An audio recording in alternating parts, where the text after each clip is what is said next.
السلام علیکم ورحمۃ اللہ وبرکاتہ۔ الحمد للہ رب العالمین والصلاة والسلام علی نبینا محمد وعلى آلہ وصحبہ اجمعین۔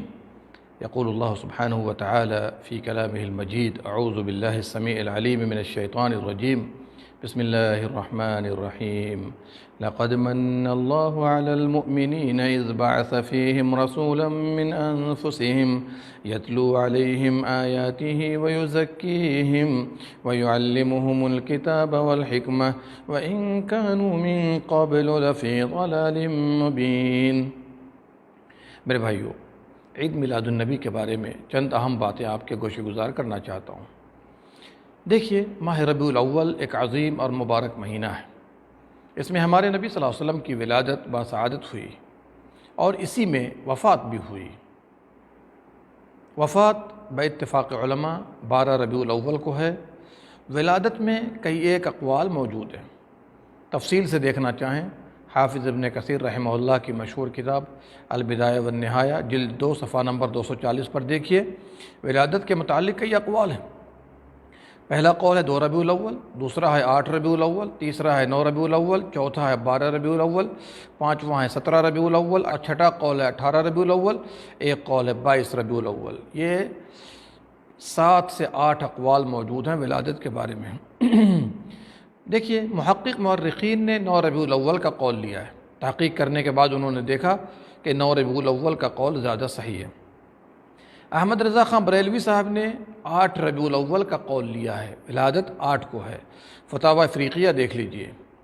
اگر ہم مان لیں کہ ولادت 12 ربیع الاول کو بھی ہے اور وفات بھی 12 کو ہے، تو کیا وفات کے دن خوشی منانا، جشن و جلوس نکالنا نبی صلی اللہ علیہ وسلم سے محبت ہے یا دشمنان اسلام کی سازش شمار کی جائے؟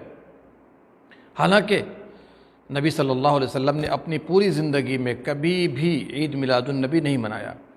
ابو بکر صدیق رضی اللہ عنہ کے زمانے میں 2 مرتبہ آیا، عمر فاروق کے زمانے میں 10 مرتبہ آیا، عثمان غنی جب خلیفہ بنے 12 مرتبہ آیا، علی رضی اللہ عنہ کے دور خلافت میں 4 مرتبہ آیا، معاویہ رضی اللہ عنہ کے دور حکومت میں 19 مرتبہ آیا۔ تو آپ غور کر لیجئے، ان تمام نیک شخصیات جو اس امت کے سب سے زیادہ عظمت والے مانے جاتے ہیں، ان سبوں نے کبھی بھی عید میلاد النبی نہیں منایا۔ اسی طرح ائمہ 4 کا زمانہ آیا، سینکڑوں مرتبہ آیا ان کے زمانے میں۔ امام ابو حنیفہ، امام مالک، امام شافعی، امام احمد بن حنبل رحم اللہ الجمیع، ان میں سے کسی نے بھی ایک مرتبہ نہیں منایا۔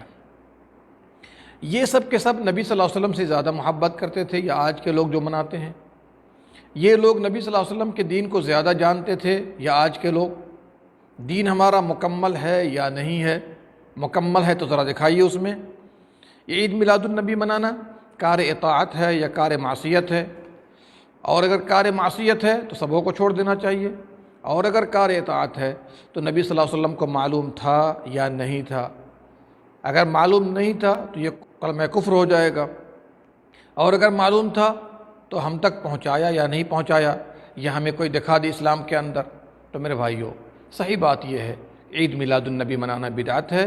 اس کے بدعت ہونے میں کوئی شبہ نہیں، چونکہ دور صحابہ میں، نبی صلی اللہ علیہ وسلم کے زمانے میں، تابعین کے زمانے میں، ائمہ 4 کے زمانے میں کسی نے نہیں منایا، بالکل خالی ہے۔ یہ منانے والے کچھ جھانسے بھی دیا کرتے ہیں، کہتے ہیں جس میں سیرت بیان کی جاتی ہے، کوئی کہتا غریبوں کو کھلایا جاتا ہے۔ اب آپ مجھے بتائیے، غریبوں کو کھلانا ایک دن کھلانے سے کام چل جائے گا؟ سیرت ایک دن سننے سے کام چلے گا؟ یہ تو ہم سالوں بھر کہتے ہیں سننے سنانے کو اور کھلانے کو۔ اور پھر یہ مجھے بتائیے، کون سی عقل مندی ہے کہ وفات کے دن خوشی منائی جائے؟ نبی صلی اللہ علیہ وسلم کے صحابہ اور آل بیت اس دن غم سے نڈھال تھے، رو رہے تھے، غموں کے پہاڑ ٹوٹ گئے تھے، اور آج کے نام نہاد مسلمان خوشی منائیں، جشن و جلوس لے کر نکلیں اور اس طریقے سے جشن منائیں۔ ایک اور بات یاد رکھیے، یہ منانے والے اپنے آپ کو حنفی کہتے ہیں، تو کیا فقہ حنفی کی کسی کتاب میں اس کا تذکرہ ہے؟ قدوری ہو، ہدایہ ہو، شرح وقایہ ہو، در مختار ہو، رد محتار ہو، کسی بھی کتاب میں کیا کوئی دکھا سکتا ہے؟ آئیے میں آپ کو بتلاتا ہوں۔ سب سے پہلے اس کو شروع کرنے والے عبید قدح کی اولاد، جو باطنی اور شیعہ مذہب کے پیروکار تھے۔ یہ مصر میں 5 رمضان 362 ہجری میں داخل ہوئے۔ یہ سب باطنی تھے، شیعہ مذہب کے پیروکار تھے۔ 5 رمضان 362 ہجری میں مصر میں داخل ہوئے، اور وہاں جانے کے بعد کہیں ایک عید میلاد شروع کیا، اس میں سے ایک عید میلاد النبی بھی ہے۔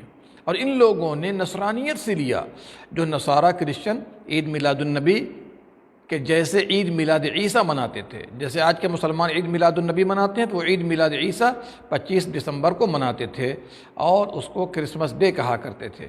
تو ان مسلمان شیعوں نے، جو اپنے آپ کو مسلمان کہتے ہیں، ان سے لیا ہے۔ اس بدعت کا فروغ دینے والا شیعی بادشاہ مظفر ہے، بادشاہ مظفر، اس نے 625 ہجری میں باقاعدہ جاری کیا، اور اس حقیقت کا اعتراف بریلویت کے بہت سے علماء نے کیا ہے کہ نبی صلی اللہ علیہ وسلم، صحابہ، تابعین کے زمانے میں یہ سب چیزیں نہیں پائی جاتی تھی، جبکہ اسلام پہلے مکمل ہو چکا ہے۔ ان اعتراف کرنے والوں میں مفتی یار احمد گجراتی اپنی کتاب جاء الحق صفحہ نمبر 237، غلام رسول سعیدی بریلوی، شیخ الحدیث جامعہ نعیمیہ اور فاقہانی وغیرہ سر فہرست ہیں۔ یہ بادشاہ مظفر مہینہ پہلے سے لوگوں کو بلانا اور اس کے بعد لوگوں کے سامنے اس طرح کی باتیں کرنا اور دھوم دھڑاکے سے، دھوم دھام سے عید میلاد النبی منانا، اور یاد رکھیے گا بہت پیسے خرچ کیا کرتے تھے، رقص و سرور کیا کرتا تھا، مرد و زن کے اختلاط ہوا کرتے تھے۔ اس طرح برائی کو فروغ دے دیا بادشاہ مظفر نے، اور ان کے ہم مشرب اور ہم مسلک اور ہم عقیدہ لوگ آج بھی 6 7ویں صدی ہجری سے آج تک لوگ منا رہے ہیں، جبکہ اسلام میں اس کی کوئی اصل نہیں، کوئی بنیاد نہیں۔ اللہ تعالی ہمیں ہر بدعت و خرافات سے بچائے، اس امت کی حفاظت فرمائے، اللہ تعالی صحیح اسلام پر چلنے والا بنا دے، آمین یا رب العالمین۔